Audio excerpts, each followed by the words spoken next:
और शनि महाराज का भी पांव टूट गया था।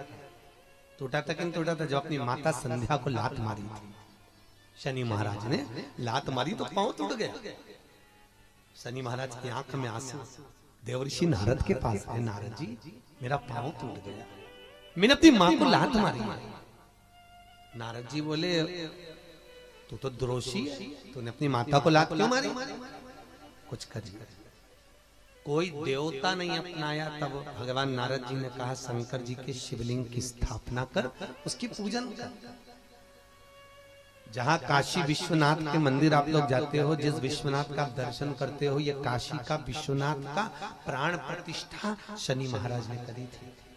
शनि महाराज के हाथ का शिवलिंग है और शिवलिंग की स्थापना कर कर शनि महाराज ने भगवान शंकर से मांगा। शिव जी प्रकट हुए, मांगो शनि तुमको क्या चाहिए? शनि महाराज ने कहा मेरा पांव टूट गया, आप कृपा करिए। भगवान शंकर ने कहा शनि तूने मेरा भजन करा है, जा तेरा पांव तो जुड़ेगा पर पांव में थोड़ी लचकता तेरी बनी रहेगी। दुनिया के लोगों को शनि लगता है और शनि को शंकर लगता है।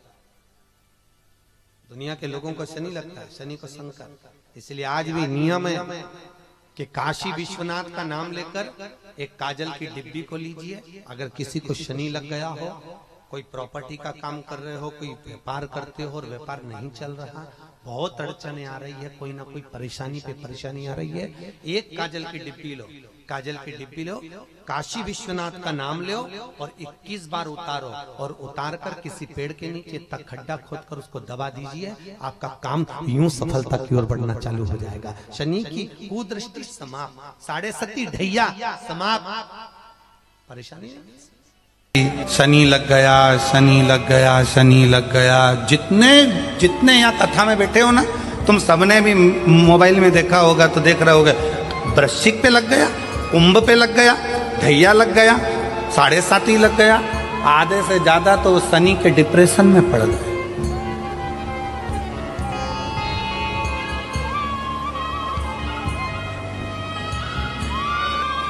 अरे भाई, शिव महापुराण की कथा को उठाकर देखिए। दुनिया के लोगों को शनि लगता है, शनि को शंकर लगता है।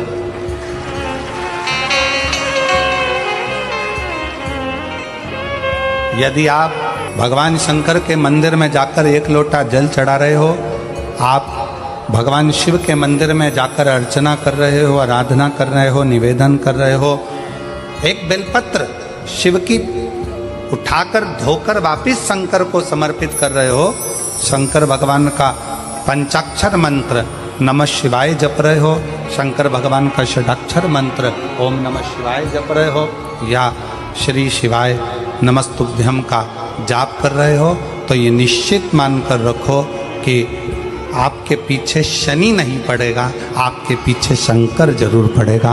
और शंकर जब हमारे पीछे पड़ेगा तो हमारा उद्धार। नारायण ने बोला लक्ष्मी आज शनिवार का दिन है, जिस दिन अपन इस दरिद्रता से मिलने के लिए पीपल के पेड़ के नीचे आए हैं। हिंदू धर्म में ये दिन पीपल के वृक्ष के लिए पूजनीय होगा।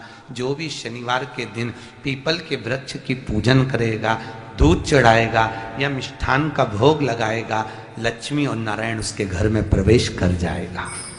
लक्ष्मी और नारायण उसके घर में प्रवेश करेगा। इसलिए नियम बनाया। कौन से दिन का? शनिवार। लक्ष्मी जी बोली नारायण आपने तो एक दिन का वार लिख दिया। शंकर जी ने 7 वार बनाए हैं, रविवार, सोमवार, मंगल, बुध, गुरु, शुक्र और शनि। ये शिव जी ने बनाए। अब एक दिन आपने अपना बना लिया, बाकी के दिन अगर कोई इस पीपल के वृक्ष के नीचे आएगा और यहां तो दरिद्रता बैठी है तो उसका क्या होगा? भगवान नारायण बोले सुन दरिद्रता, तेरे से एक विनती है, अगर कोई भी मनुष्य इस पीपल के पेड़ के नीचे अगर 7 दिन में आता है और उसके हाथ में अगर कोई सामग्री होती है तो तू उसके घर में प्रवेश नहीं करेगी। नियम है पीपल के वृक्ष का, या तो पानी का लोटा लेकर जाओ, कुंकू का चोपड़ा लेकर जाओ, शक्कर लेकर जाओ, या पेड़ के नीचे चींटी को डालने के लिए आटा ले जाओ, पर खाली हाथ पीपल के वृक्ष के नीचे कभी मत जाओ, कभी नहीं जाओ। खाली हाथ जाओगे तो दरिद्रता तुम्हारे घर में प्रवेश करेगी। दरिद्रता उठकर खड़ी होकर बोली, नारायण तुमने अपनी मनमानी करी है, एक दिन मुझे भी मेरा चाहिए। भगवान ने कहा बोल कौन सा दिन चाहिए। दरिद्रता कहती है रविवार के दिन इस पीपल के वृक्ष के नीचे मैं दिन भर नृत्य करूं, इसमें रहूं, और जो यहां आए रविवार को मैं उसके घर में प्रवेश करूं। भगवान ने कहा ठीक है दरिद्रता, रविवार का दिन एक ऐसा दिन रहेगा जिस दिन तू इस पीपल के वृक्ष के नीचे नृत्य करेगी, और जो आएगा इस पीपल के वृक्ष के नीचे तो उसके साथ प्रवेश करेगी। मैंने तुझे वर दिया। इसलिए हमारे यहाँ केवल पीपल का वृक्ष अगर दीवार में भी लग जाता है ना, किसी की फैक्ट्री की दीवार में, किसी के घर की दीवार में पीपल का वृक्ष अगर लग जाता है, पीपल का पौधा लग जाता है, उसको कितना भी तोड़ लो वो वापस लग जाएगा। फिर तोड़ोगे फिर लग जाएगा। अगर पीपल के पौधे को तोड़ना है तो केवल रविवार का दिन एक नींबू, एक मिर्ची और बमूल का कांटा, ये 3 चीजें रखने के बाद में आधे घंटे बाद रविवार के दिन पीपल के पेड़ को उखाड़ कर फेंक दो। दूसरी बार कभी पीपल दीवार में लगता ही नहीं, कभी नहीं लग सकता। केवल एक रविवार का, केवल एक संडे, इतवार का। घर में दीवानों पर अगर पीपल लग भी गया है, इसलिए पीपल के वृक्ष को उखाड़ने का, अगर घर में पीपल लगा हुआ है या पीपल का पौधा हमारे घर में लग गया, उसको उतारना, निकालना, लगाना, तो पीपल के वृक्ष को अगर निकाला जाता है तो रविवार के दिन, और अगर पीपल के वृक्ष को कहीं लगाया जाता है तो सोमवार के दिन या मंगलवार के दिन, बुधवार के दिन, इन दिनों में लगा सकते पीपल के वृक्ष कहीं लगाना। शनिवार का दिन एक ऐसा दिन होता है जिस दिन पीपल के वृक्ष को कहीं जाकर लगाया नहीं जाता, क्योंकि शनिवार के दिन पीपल के वृक्ष के नीचे लक्ष्मी रहती है। हम अपने हाथों से अगर पीपल का वृक्ष किसी दूसरी जगह पर शनिवार को रोपित करते हैं तो हमारे घर की लक्ष्मी अपने घर से छिन्न होकर चली जाती है। इसलिए शनिवार के दिन पीपल लगाया नहीं जाता, किसी के घर जाकर उसको वापस पलटा नहीं जाता। लग गया उसको प्रभु मेरी धर्म पत्नी को कहाँ रखूं आप बताओ। वो तो जहां यज्ञ होता है, अनुष्ठान होता है, दान होता है, पुण्य होता है, सत्कर्म होता है, वहां जाने को तैयार नहीं। अब करूं क्या? भगवान ने बोला एक काम करो। दुर्वासा जी बोले जिसके यहां रात्रि में बर्तन झूठे पड़े रहते हो उसके घर में इस दरिद्रता को लेकर तुम प्रवेश कर जाना। जिसके यहां रात्रि में बर्तन झूठे पड़े हो वहां लेकर प्रवेश कर जाओ। दूसरी जगह दुर्वासा जी बोले जो स्त्री घर में दोपहर के समय पर सो रही हो उसके घर में इसको लेकर प्रवेश कर जाइए। जो स्त्री दोपहर के समय में घर पर सो रही हो इस दरिद्रता को लेकर प्रवेश कर जाइए। तीसरा, जिसके यहां पर दरवाजे पर कांटे वाले पौधे लगे हों उस घर में इस दरिद्रता को लेकर प्रवेश कर जाइए। दरिद्रता कितनी सुंदर बात कही है। दाता और विधाता कौन कौन? दाता और विधाता। लक्ष्मी और दरिद्रता के सगे भाई हैं। कौन कौन? दाता और विधाता। दाता को फिटकरी प्रिय है, विधाता को नमक प्रिय है। ये दोनों हमेशा लक्ष्मी को और दरिद्रता को दोनों को समझाते थे, दोनों में प्रेम बढ़ाते थे। आज भी हिंदू धर्म की रीति है। यहां तो ठीक है, जिसके यहां पर भी अगर थोड़ी सी भी परेशानी होती है, थोड़ा सा क्लेश होता है, अशांति होती है, लक्ष्मी नहीं टिक रही हो, काम नहीं बन रहे हो, बहुत प्रयास करा जा रहा हो और हमारा कार्य नहीं होता, तो क्या करते हैं? फिटकरी और नमक को पानी में डाल देते हैं और घर में पोछा लगा देते हैं। आप लोगों ने आजकल फेसबुक पे भी पढ़ा होगा, व्हाट्सएप पे भी पढ़ा होगा। तो क्यों लिखा उसमें? उसका कारण ही केवल होता है कि दाता और विधाता की प्रियता उसमें। माता ख्याति के जो 4 बच्चे हुए इसमें जो 2 लड़के हैं दाता और विधाता, उसकी प्रियता उसकी पूर्णता उसमें। अब दुर्वासा जी बोले अपनी धर्म पत्नी को वहां लेकर, जहां कांटेदार पौधे लगे हों वहां पर लेकर प्रवेश कर जाइए। कांटेदार पौधों में उस दरिद्रता का निवास हो गया। कितना विचित्र कथा यहां वर्णन करी है। श्रीमद् भागवत के अंतर्गत जो वर्णन किया कि मृत्यु निश्चित है। होते हैं कई लोग जिनके हृदय, एक टीचर ने बच्चों से कहा कि कल सब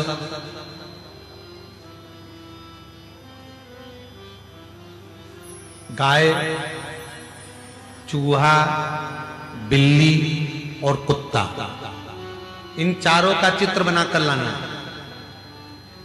अब उस क्लास में एक बच्चा था, वो बहुत आलसी था, बहुत आलसी।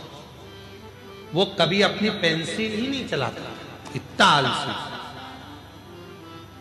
और टीचर ने कह दिया कि कल आओ तो गाय, कुत्ता, बिल्ली और चूहे का चित्र बनाकर लाना।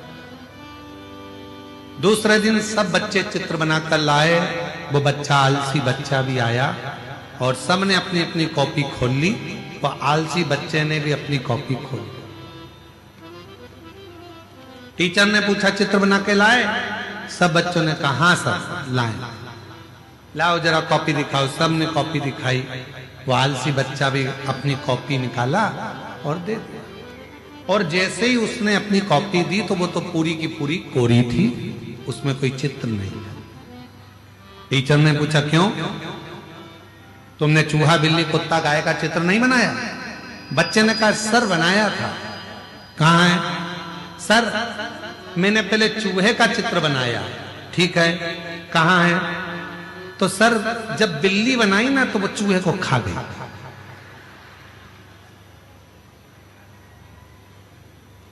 सर बोले खड़े हो जाओ। बिल्ली कहाँ है? सर बिल्ली बनाई थी पर उसके बाद जब मैंने कुत्ता बनाया तो वो बिल्ली को खा गया। सर ने कहा बाहर निकलिए, इधर। कुत्ता कहाँ है? सर मैंने कुत्ता बनाया था, उसके बाद जब गाय बनाई ना तो गाय के सींग देखकर कुत्ता भाग गया।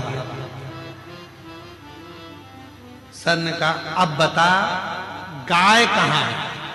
बता।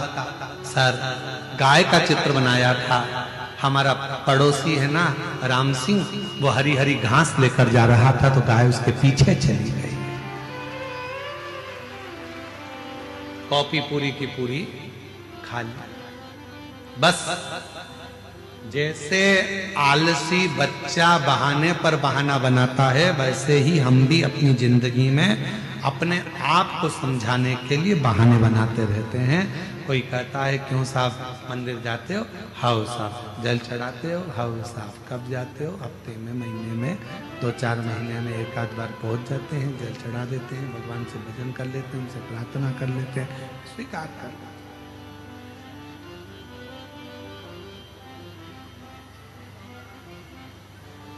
स्वीकृत कर लिया।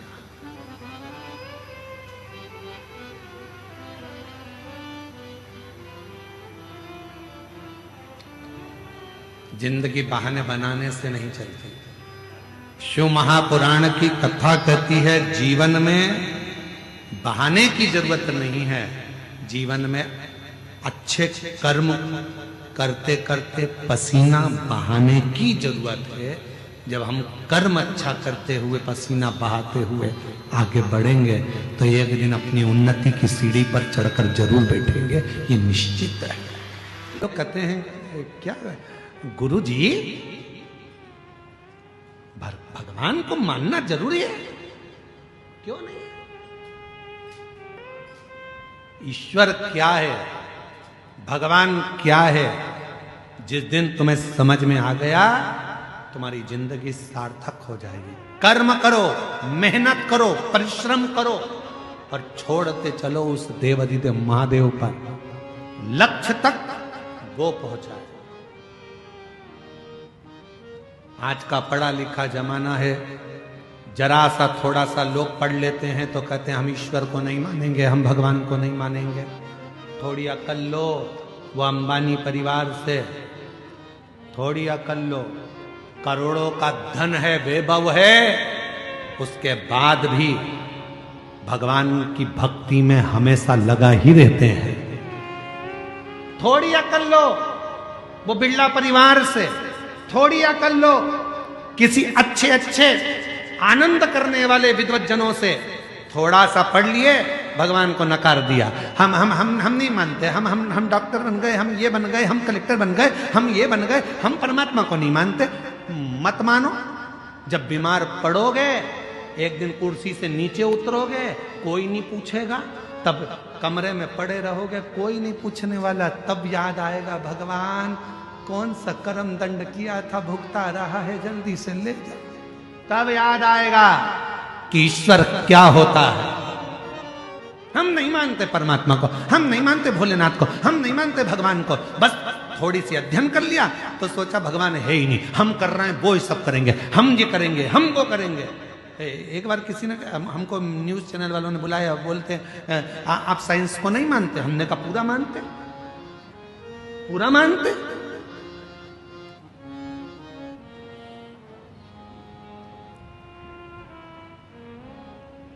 पर आप तो कहते हो कि एक लोटा जल सारी समस्या का हल। हमने कहा बिल्कुल हम ये कहते हैं, क्योंकि एक समय ऐसा आता है डॉक्टर इलाज करने जाता है, ऑपरेशन करने जाता है, और जब ऑपरेशन बिगड़ता है तब डॉक्टर भी आखिरी में कह देता है अब उसके हाथ में है। मतलब डॉक्टर को भी मालूम है कि एक डॉक्टर और बेटा है जो तुरंत निर्णय पलट देता है और कुछ ना कुछ अच्छा कर देता है, ये उसको भी मालूम। फिर कहा आप साइंस को नहीं मानते? हम मानते। हम कहां नहीं मानते, पर हम साइंस को पूरा कब मानेंगे? जब दुनिया में से लोग कहते हैं आज साइंस ने बच्चे पैदा करना चालू करे, आज साइंस ने ये करा, आज साइंस ने वो करा। तो हम जब मानेंगे जब दुनिया में से कोई मरना बंद कर देगा, तब जाने कि साइंस ने कोई बहुत बड़ा काम किया। अब पृथ्वी पे से कोई मर ही नहीं रिया, सब यही है, सब यही। हम मानेंगे, हम नहीं, हमेशा नहीं कहते कि नहीं मान, हम आज भी मानते हैं बहुत कुछ करा। आज साइंस ने बहुत उत्थान करा, बहुत कुछ हमारे मेडिकलों में, हमारी चिकित्सा में बहुत साथ दिया, सब कुछ मानेंगे। पर तुम अगर ईश्वर को नकार दोगे तो हम ये नहीं मानेंगे। ईश्वर को नकारा कि हम नहीं मानेंगे। ईश्वर ईश्वर है, एक दिन उस परमात्मा की शरणागति ग्रहण करना ही पड़ती है। इसलिए निवेदन है खूब पढ़ो, खूब उन्नति करो, खूब बढ़ो, मेरे बेटा बेटी खूब चार चांद लगाएं, पर अपने उस सनातन धर्म को ना भूलें, उस ईश्वर की शरणागति ना भूलें, भगवान देव अधिदेव महादेव की भक्ति में अपने सनातन को मत भूलो। दूसरे कहेंगे हमारे साथ चलो, कोई ईश्वर नहीं है, कोई भगवान नहीं है, देवताओं को मत पूछो क्यों पानी चढ़ा रहे हो, क्यों भगवान को मना रहे हो। दुनिया के लोग कहेंगे क्यों? क्योंकि वो चाहते हैं कि आप सनातन धर्म छोड़कर हमारे धर्म में आ जाओ। ईश्वर को पूछना बंद कर दो, भगवान को पूछना बंद कर दो, कथा सत्संग भागवत रामायण गीता बंद कर दो, ये वो चाहते हैं। पर याद रखना अंतिम गति इसी में है, इसी में। झूठी पत्तल खाने दूसरे धर्म में मत जाना, भले अपने धर्म की सूखी रोटी खा लेना, पर दूसरे धर्म में प्रवेश मत करो। सूखी रोटी खा लो, नहीं जाए रहो। दिया भभूति मच्छेंद्रनाथ जी ने थोड़ी सी भस्म दे दी, ले पति और पत्नी दोनों खा लेना। पति गुस्से में आ गया, भस्म खाने से, भभूति खाने से क्या बच्चा हो जाएगा, संतान हो जाएगी? भभूति ली पत्नी के हाथ से और खुद ने भी नहीं खाई, पत्नी को भी नहीं खाने दी, और गाय के गोबर में, गाय के ग्वाड़े में, जहां गाय बनती थी उस गौशाला में, उस भभूति को, उस भस्म को फेंक डाल, चले गए। समय बीत गया,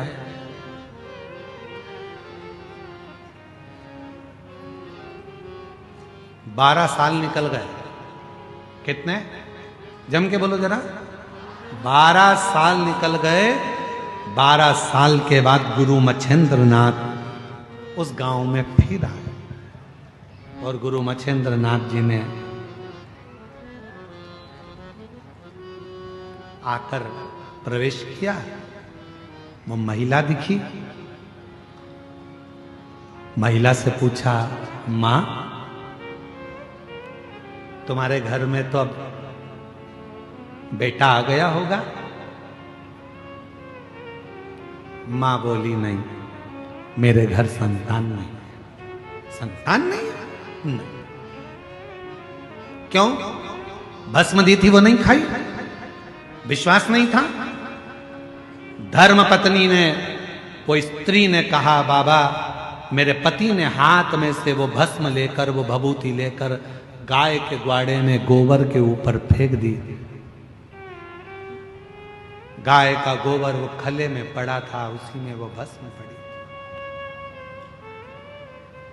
मच्छेंद्रनाथ जी ने कहा, यह हो ही नहीं सकता कि मैंने भस्म दी हो शिव का नाम लेकर। कोई शंकर का भक्त यदि कोई वचन कह देता है तो शंकर भगवान को उसे पूरा करना पड़ता है, शिव को पूरा करना पड़ता है। और अगर मैंने भस्म दी है तो तुम्हारे घर में तो औलाद होना था, यह हो ही नहीं सकता।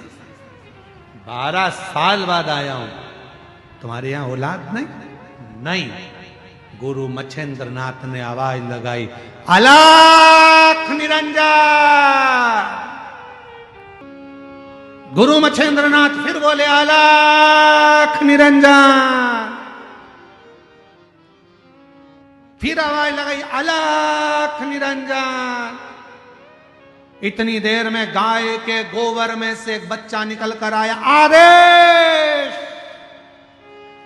आदेश, आदेश। दौड़कर आया, 12 साल का लड़का था। खड़ा हो गया, मच्छेंद्रनाथ जी के चरणों में प्रणाम किया। पूछ रहा है, मैं कौन? शिव योगी गुरु मच्छेंद्रनाथ कहते हैं, तू मेरे शंकर की भस्म से, गाय के गोबर से प्रकट हुआ। आज से तेरा नाम गुरु गोरक्षनाथ होगा। गुरु गोरखनाथ, आज से तेरा नाम गुरु गोरखनाथ, गुरु गोरक्षनाथ होगा। शिव भक्ति कर, शिव की आराधना कर। जब शंकर तेरे हृदय में प्रवेश कर जाएगा, जो शिव की उपासना से जन्म लेता है, जितनी जितनी माताएं जिनको 8 साल, 7 साल, 12 साल, 14 साल, 24 साल, 25 साल, 30 साल, 50 साल के बाद बच्चे हुए हैं, शिव की कृपा से हुए हैं, मेरी जीजियों घबराना नहीं। तुम्हारे गर्भ में इतने सालों के बाद जब डॉक्टर ने मना कर दिया था कि तुम मां नहीं बन सकते, डॉक्टर ने कह दिया था तुम्हें औलाद नहीं होगी, उसके बाद भी अगर भोलेनाथ ने तुम्हें संतान दी है, तुम्हारे यहाँ पर 4 लड़कियां थी, 3 लड़कियां थी, उसके बाद भी अगर भगवान बेटा दे दिए, तुम्हारे यहाँ संतान की प्राप्ति हो गई। कोई बेटा बेटी एक भी नहीं था, बेटी ने भी अगर जन्म लिया, बेटे ने भी अगर जन्म लिया, और तुम्हारे घर में अगर औलाद ने जन्म लिया है कई सालों के बाद, और शिव के पशुपति व्रत से, सफेद आंकड़े की जड़ से, शंकर की कथा से, शिव महापुराण की भूमि की रज से अगर तुम्हारा गर्भ ठहरा है एक लोटे जल से, तो तुम्हारे बच्चे की परवरिश करने की जवाबदारी भी उस शिव की है, क्योंकि शिव ने दिया।